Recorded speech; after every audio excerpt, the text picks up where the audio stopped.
Good morning to the honorable ministers of the council, members of the media, radio listeners via St. Martin Gov Radio 107.9 FM, Telemstel TV Plus, respective radio stations island-wide, online, and TV 15 viewers.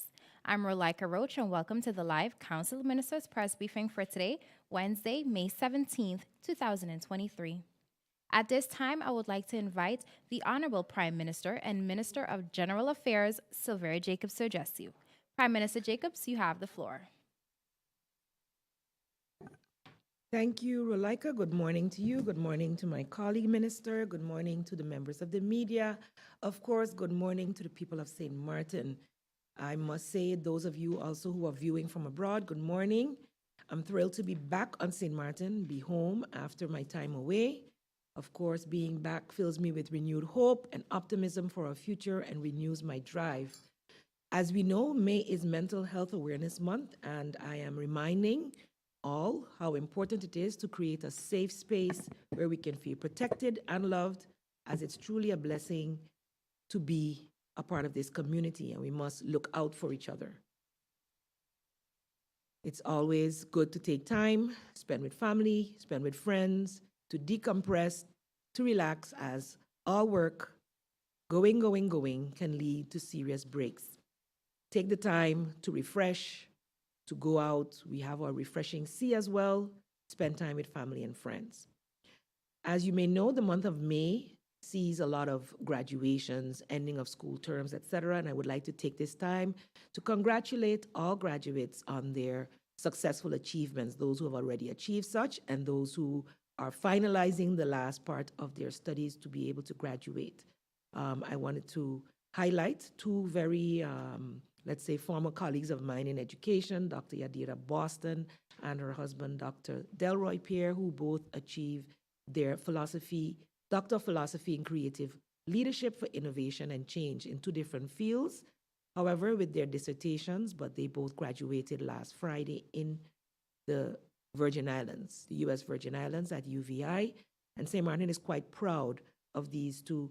We continue to talk about lack of capacity on the island, and so every time I see that we're building that capacity, I can say I am truly proud. We also take note that our very own Valia Pantaflet, Nicole Maku, Richelda Emmanuel, as well as I believe one other, did their moot presentations last Friday. Valia to complete her study, while the others are still on the final leg of their journey.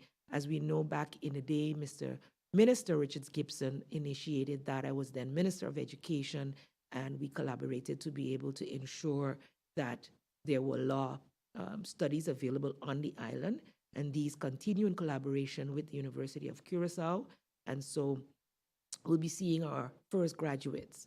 And so we are very happy because these are people that are working full-time and studying, and there are several others within government organization whose names I have not called, but you know who you are, and government continues to stand with you as you pursue your dream to attain a law degree. It is quite uncanny that I can see people posting negativity under such statements on social media. I'm like, really? We need to highlight each and every person. If the negative statement was, how come you didn't highlight that one? I would accept it. But to say, oh, but when I did this, it was this, and it was better then. I'm like, that is the real crab in the bucket syndrome that we have, that we need to annihilate in this country. We must be able to cheer when others are doing well, even if you think you have done better. We should cheer for each person that takes a step toward the achievement of their dream. That remains my hope for St. Martin, that every person can pick up themselves and find ways and means to achieve their dream. So I take the time to congratulate all, whether you hear your name in this broadcast or not.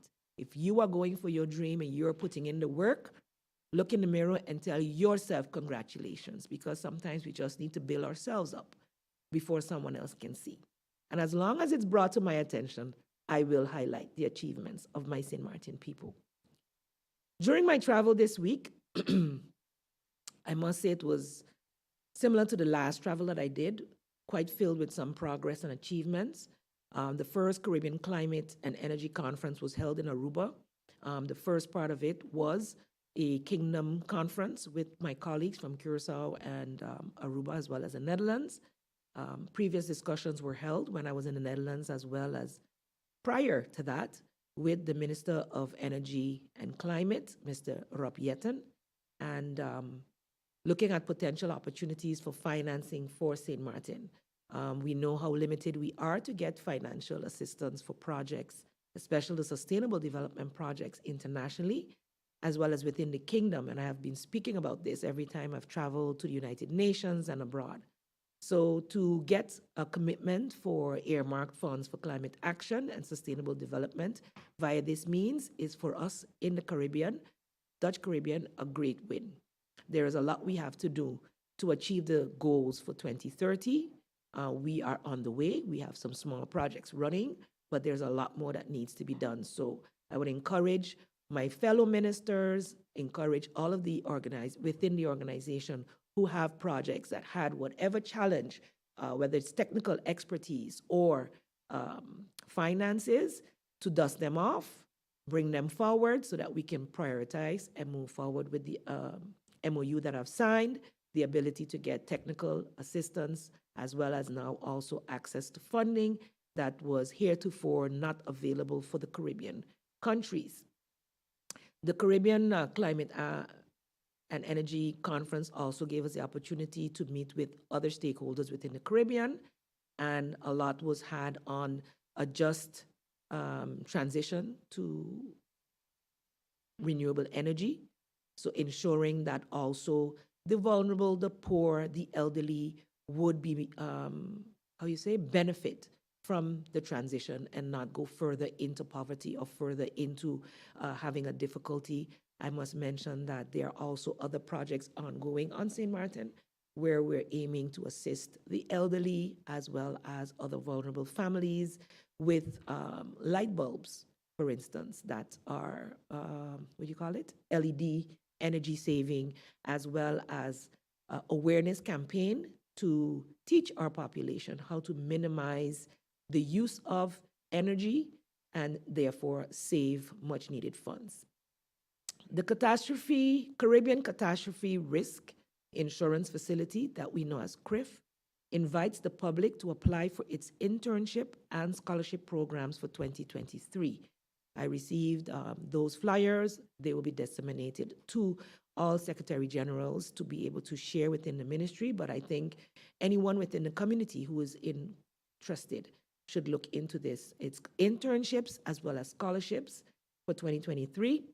It's open for recent as well as soon to be university graduates to work in national or regional organizations in the Caribbean in the area of disaster and risk management.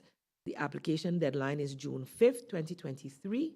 There is also scholarship opportunities for master's programs at Caribbean universities with an application deadline of July 3rd, 2023, and scholarship for second and third year bachelor programs at the University of the West Indies, UE. The application deadline is also July 3rd for this one.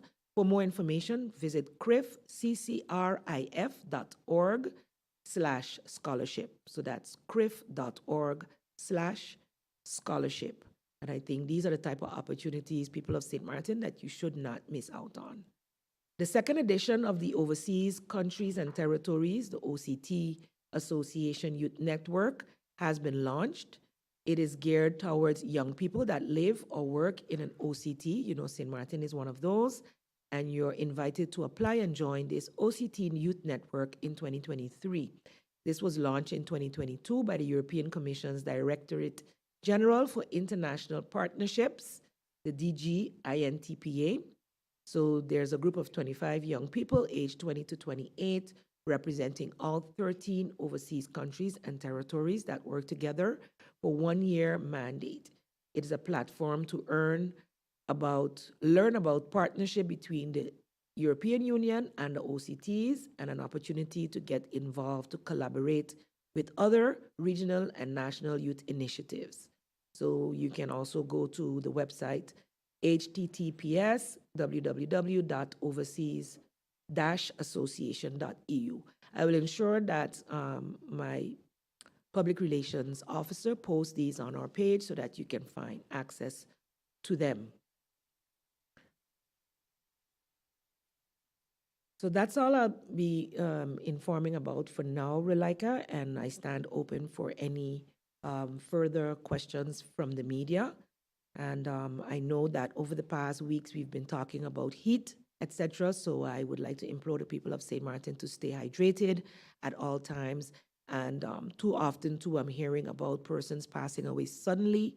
Check your health. Regular checkups is a must to ensure that you catch things ahead of time. Prevention is always better than cure. And with that being said, my condolences also to the many families that are actually going through bereavement at this time. May God strengthen you all.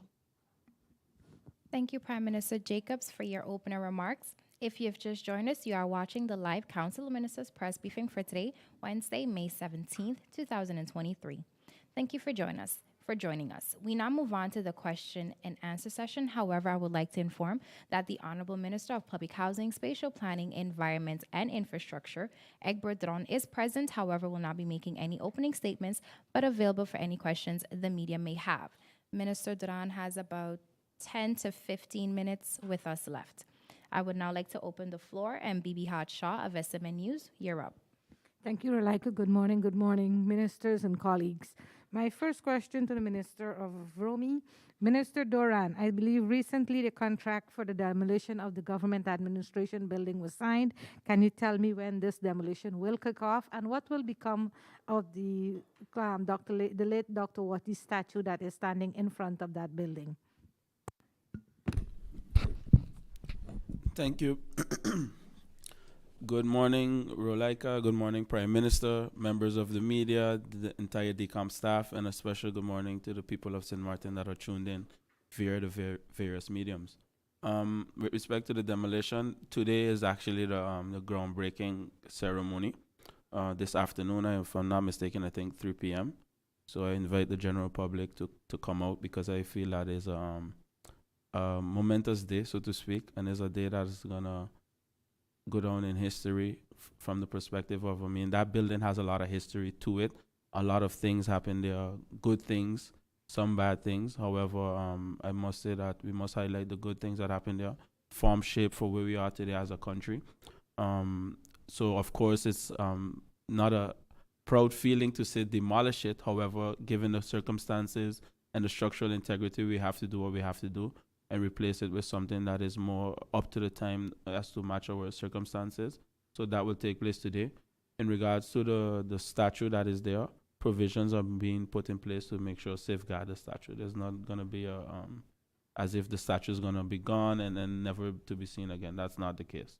So provisions are going to be put in place to safeguard the statue, and then if we have to move it somewhere else in the same area, we will do that. That was based on the discussion. Also, baby, I would it would be remiss of me not to mention some things that I was not only queried about but made aware of over the last couple of days with respect to the same demolition, and in some cases the pricing and so forth. And you know what I find very unfortunate, coming into this position, there was a lot of things that we had to not only adjust or create, so to speak, that it just wasn't there. The demolition is over 600,000 gillas, of which good percentage, I believe, is about 80,000 gillas is a contingency. That's in the event that the contractor does not comply and so forth, the government has a safeguard. So that can be subtracted from it. We talk about different things with bidding and so forth. We're going through it right now with the Dutch Quarter project. Whereas, in my opinion, and everyone's opinion now, you can see that the contractor clearly underbid, and that has caused us quite some delay, court cases, more money, lawyer fees, have to pay somebody else basically to do the work now. So we try to do things in a manner in which we don't continue to stumble over the same stones. And at the end of the day, no matter what you do, there's going to be complaints and naysayers. And I always say this. If you're entering a bid, there's a big chance that you might not win. There's actually a bigger chance that you might not win than you might actually win. And I just want people to remember that just like any competition and everything, there's going to be winners, there's going to be losers. Because without the losers, they'll have no winners, and without the winners, they have no losers. I hope and encourage everyone that maybe didn't get through this time or feel discouraged to just continue trying. At the end of the day, I believe there's a big misconception that the minister can go and select somebody and just pick them like as if you're picking out the grapes out of a basket, which is definitely not the case. This particular bid was done over, I think, about a year ago. After we got SORB involved, I asked them to reevaluate it as well. And the company won fair and square, is a local company. And I congratulate them. And I will congratulate them today again during the ceremony. And congratulations to the people of St. Martin that after so long, this building is finally being demolished. This is the last on our list, with the exception of the library, which will be taken up in the whole NRPB project. So we had the Justice Building, the Post Office, and now this one.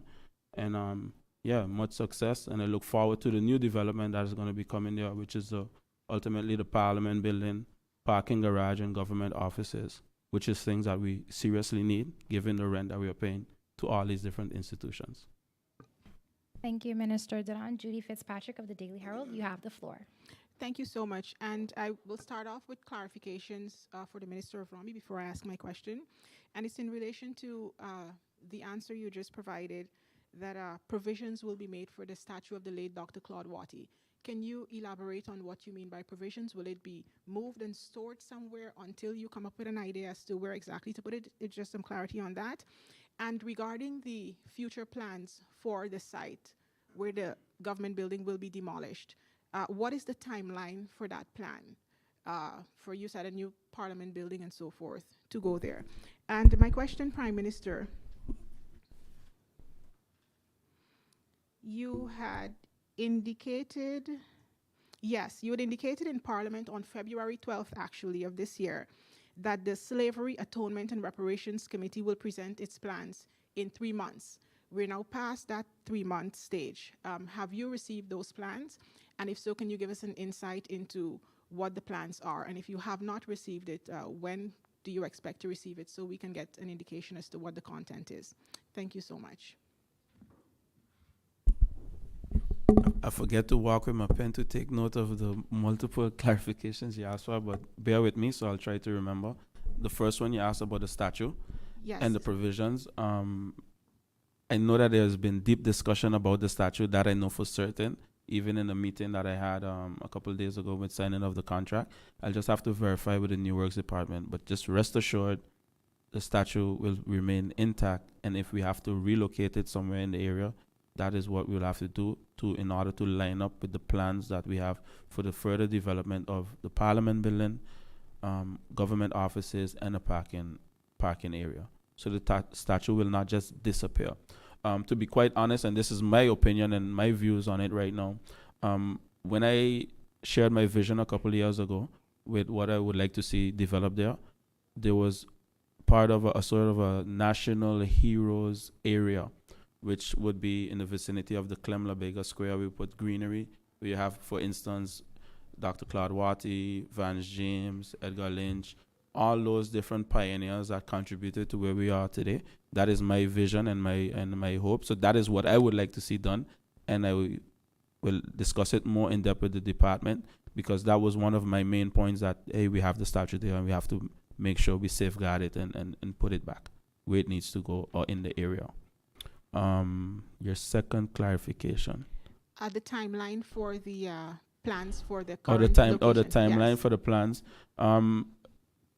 We had to do some kind of readjusting, because parking is one of the big points for us right now, points of concern, so to speak. We see that even after demolishing the former post office, how that parking has been very much utilized over the last couple of months. So there's a dire need for parking. Even the businesses in town are requesting that. So that is all being incorporated in the plan. To give a direct hard timeline, I wouldn't want to do that now at this stage. But what I know for certain is that terms of reference is being prepared in order to have the work executed, put on bid, so to speak, or however have you, and also find a financing mechanism in order to finance the project. That is the stage where we're at right now. So as the weeks go by, we will be able to give more details on that. And it's not just a VROMI thing, because the responsibility of domain land has to do with the Ministry of VROMI. The Prime Minister is over the general affairs over the management of the facilities, and the Minister of Finance, of course, finance. So we're busy with those discussions right now, and I hope that within the coming weeks I can give a more elaborate details on the way forward and the exact timeline. Okay, since you have to leave, Minister, so the new Parliament building you said is going to be going there. In that area, correct. All right, thank you so much. Parliament building, parking, government offices. So you can think of the different offices that we rent, high councils of state. Thank you so much. Thank you, Prime Minister Jacobs. Yes, to answer the question of Ms. Fitzpatrick related to the AXAR committee, they were, yes, established in February, and they were given a 3 to 6 months period of time, not 3. We'd hope that we'd be able to see something by the shorter deadline, but the 3 to 6 months are coming up.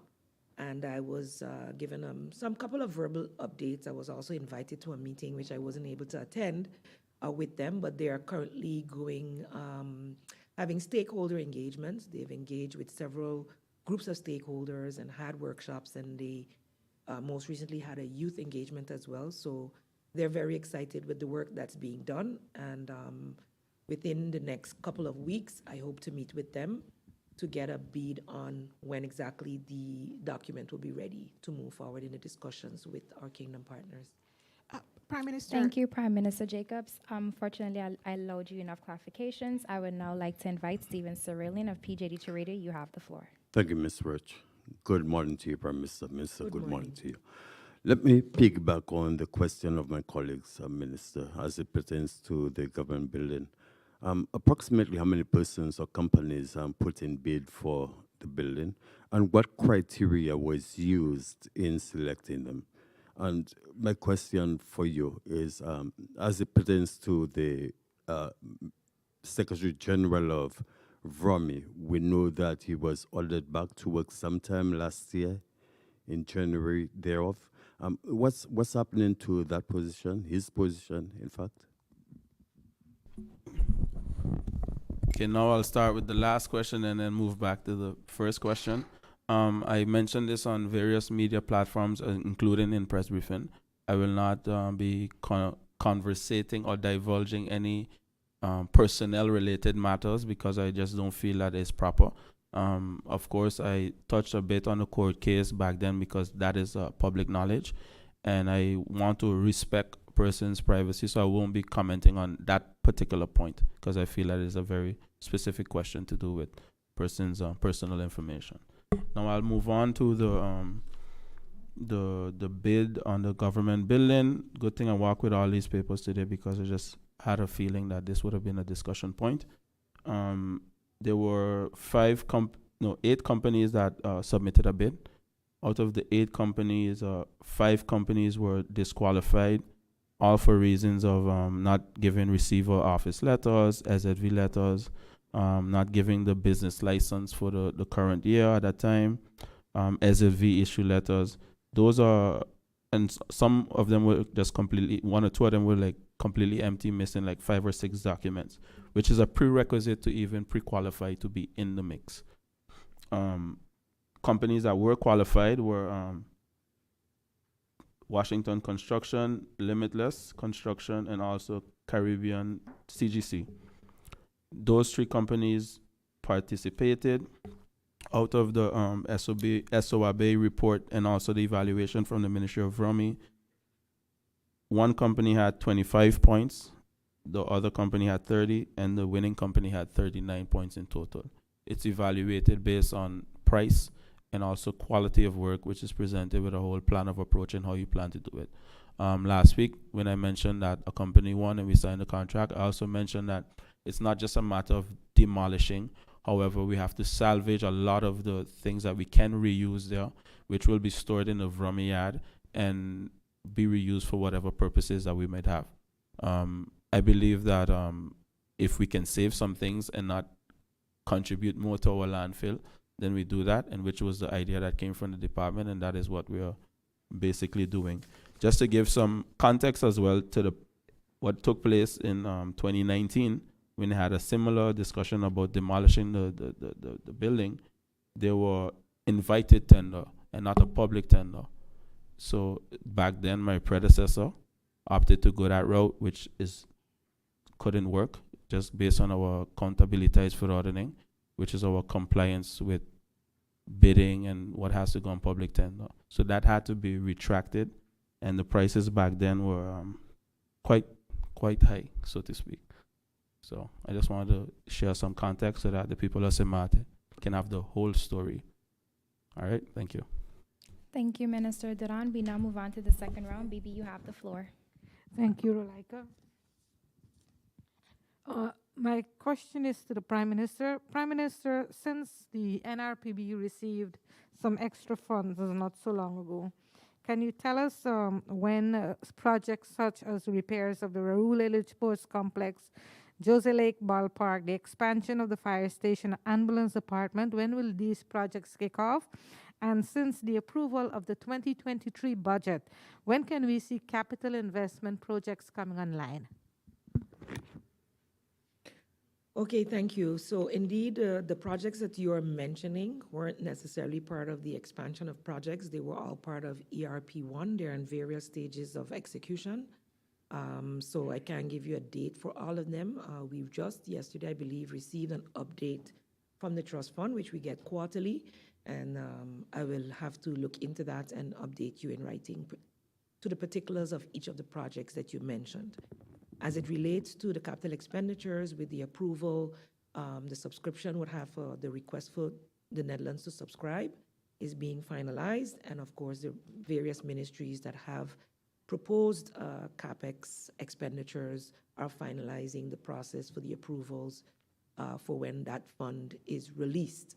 So once that fund is on the account of the central bank or account at the central bank, then with the approval in the Council of Ministers of the particular projects, then they will be able to access them. So hopefully within short. Let's call it the pre-preparations have been made in anticipation, so it should not take too long. But specifically to the sports project, those were things that in the last steering committee that we approved to be done under ERP1. So in that regard, not this time, but in November. So since November last year, they've been working together with the various departments and the NSI, et cetera, to identify what needed to be done, where and how. And so those are in the final stages. Thank you, Prime Minister Jacobs. Minister Duran. Yes, thank you, Ms. Roach. And I just wanted to comment on the CapEx part. I must say that I'm super grateful and also happy that this is finally approved. And you can see a lot of our infrastructure being taken care of in the coming months. I want to thank the minister and the Ministry of Finance for all the effort that they put into it. It was not an easy road, that I know for sure. But what we want to focus on from the Ministry of Rummy's perspective is our wastewater situation and how we tackle that. It has been put on a biannual budget for the next 3 years. Also, the road, our general road infrastructure network, which approximately 6 million, has been allocated for that additional on a regular budget, which is already nothing. The regular budget is nothing, so 2.1 million, I believe. And so that you're going to see a lot of great improvements there. And about over 4 million for side roads. Side roads, I mentioned a few months ago. So different dirt roads that tie on to the main road. Because what we notice is that when we have heavy rainfall and the rocks and the different debris comes down from the dirt roads and damage our infrastructure. So we're going to have surface a lot of those side roads that are not main roads in order to take better care and have more of a lifespan with our main infrastructure. So I'm excited for that. And you can look out for the coming weeks of more information as the different roads as we tackle them. Thank you. Thank you, Minister Duran. Judy, you have the floor. Thank you so much. Prime Minister, maybe I used the wrong word in my question to you earlier. I just pulled up the information from that February 12th meeting. And at that meeting, you indicated that within 90 days, the committee will present its plan. And within 6 to 12 months, its position paper. And so therefore, have you received that plan? And Prime Minister, you just came back from Aruba. Thank you, by the way, for answering my questions that I sent up. You indicated at that time, at that press conference, that St. Martin plans to attain, I believe you said 100% renewable energy by 2030. Yeah, I just wanted to know, yes, we're getting about $1 million will be, €1 million rather, will be available to be split among the 3 islands via the Gruya funds. But how would we, how does government plan to attain this huge plan? There are some saying that, it's being made in an election year. We haven't really seen anything towards renewable energy physically thus far. What do you have to say to that? How do we plan to achieve it? What are the specific projects we're looking for? And specifically, what is GEBE stand in all this? Because I believe they are pursuing their own path to renewable energy. So how would that all work? And thank you so much. Wow. Yes. Thank you. And I'll have to double check to see whether their plan was presented. That is from the AXAR committee. I'm not sure. I don't remember seeing it. But I do know that they are busy with a rollout of what they're doing, so they do have a plan. I just have to be sure that I received it. So I will double check to inform you on that for surety. As it relates to the MOU and the possibilities, I think since I'm here, I've been a very strong proponent of climate change, of sustainable energy. I have been to EarthX. I remember in April of last year, that even boosted my energy more to focus on the sustainable development goals. As a result of the push that was already ongoing within government, we established our national development vision. We have, of course, now serious challenges that we're dealing with that weren't there before, but we have our energy work group that has been working to update our policy, as well as including GEBE in the process. We had I believe, Resembid funded broker do some assessments for us, and we have a roadmap towards sustainable energy. That is government's initiative. As the shareholder of GEBE, we've had several meetings over the years, and renewable energy has always been on the table. As a matter of fact, even through the trust fund, NVGEBE is being assisted to finalize their strategic business plan, which includes the transition to renewable energy. So all of these aspects have to work together. So GEBE has to work with government and vice versa. And any plans that we have moving forward will have to include GEBE, of course, because they're the ones that would have to execute. So we are in the process. The opportunity, let's say, within where we were before these funds became available was to, of course, seek investors for a BTO. So a build, own, operate, BOT. Build, own, I don't remember. I don't remember the acronym, I'm sorry. But anyway, it would be built for us, so the investments would be made, and then over the years, basically we'll be leasing it until it's finalized, and then the transition would happen for a guild or whatever, similarly to how the government building is being done and other, large projects have been invested in the past. So that would be the initiative that we were moving towards, with now the opportunity to receive funding via whether it's the growth fund or the SDE++ fund. It then diminishes the amount that you have to invest, and therefore can shorten the period of the lease, or, whatever the case may be. So it would then be able to, say, jumpstart certain things without having investors on board just yet. I don't know if that clarifies it.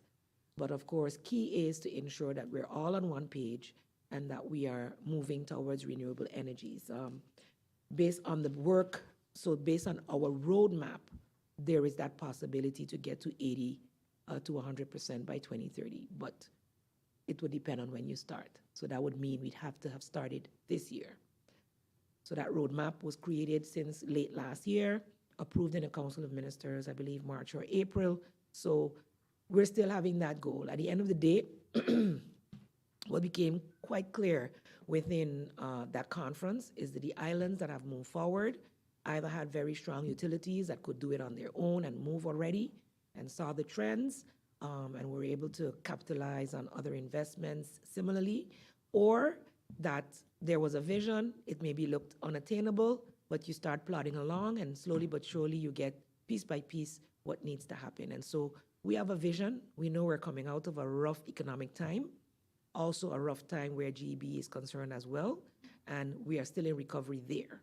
So even notwithstanding that, we cannot ignore the fact that we have to move towards renewable energy, and that is the goal of this government as shareholder of GEBE. And from our discussions, GEBE is 100% on board, but given the constraints, we can understand that not all responses are going to come as quickly as you need to be able to forward the trajectory as fast as you would like. But we will update once we've had further discussions internally within the Energy Work Group with GEBE on how we can whether adjust the roadmap moving forward or how we're going to do this, seeing that we have access now to other funding other than just investments.